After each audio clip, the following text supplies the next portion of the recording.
Selanjutnya harus kita ketahui yang tahap awal kita sudah mengetahui pengertian penelitian, yang kedua kita ketahui syarat-syarat penelitian, yang ketiga yang harus kita ketahui adalah cara berpikir seorang peneliti. Bagaimana cara berpikir seorang peneliti? Yang pertama itu skeptis. Apa itu skeptis? Skeptis artinya menanyakan bukti atau fakta yang dapat mendukung suatu pernyataan. Jadi kita tidak bisa sembarangan, harus benar-benar ada bukti atau faktanya. Yang kedua, cara berpikir seorang peneliti itu adalah analitis.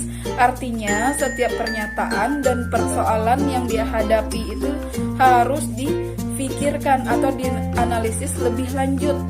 Yang ketiga itu sifatnya atau cara berpikir seorang peneliti itu adalah kritis, selalu mendasarkan pikiran dan pendapat pada logika serta menimbang segala sesuatu secara objektif. Jadi misalnya ditemukan suatu hal, misalnya kasus perampokan, jadi biasanya orang yang kritis nggak bisa menerima saja ada nggak faktor kenapa bisa terjadi perampokan, itu keteledoran yang punya rumah kah, atau kesalahan dari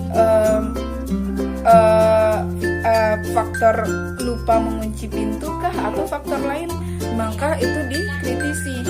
Yang keempat itu cara berpikirnya itu jujur. Apa itu jujur? Jujur artinya tidak memasukkan keinginan sendiri ke dalam data, tapi benar-benar menyajikan apa yang didapat dari hasil pengumpulan data. Jadi nggak bisa kita, misalnya kita ingin membanggakan suatu tokoh lalu kita besarkan si satu tokoh, itu kan nggak bisa. Jadi memang kita harus membuatnya sesuai dengan data yang kita dapatkan.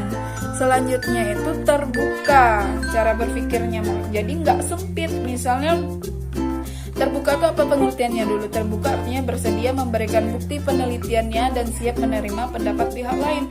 Kalau ditutup-tutupi itu nggak terbuka, berarti itu penelitian hanya untuk dia, berarti itu tidak ilmiah, tidak siap dikritisi, tidak siap dianalisis. Nah, jadi harus siap dipublikasikan. Selanjutnya yang harus kita lihat adalah sikap seorang peneliti. Kalau tadi itu adalah cara berpikir seorang peneliti, sekarang kita bahas adalah sikap seorang peneliti. Sikap yang harus dimiliki seorang peneliti yang pertama itu objektif.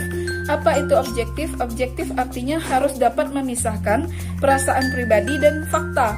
Jadi tidak ada keberpihakan, netral. Kalau berpihak itu bahasanya subjektif.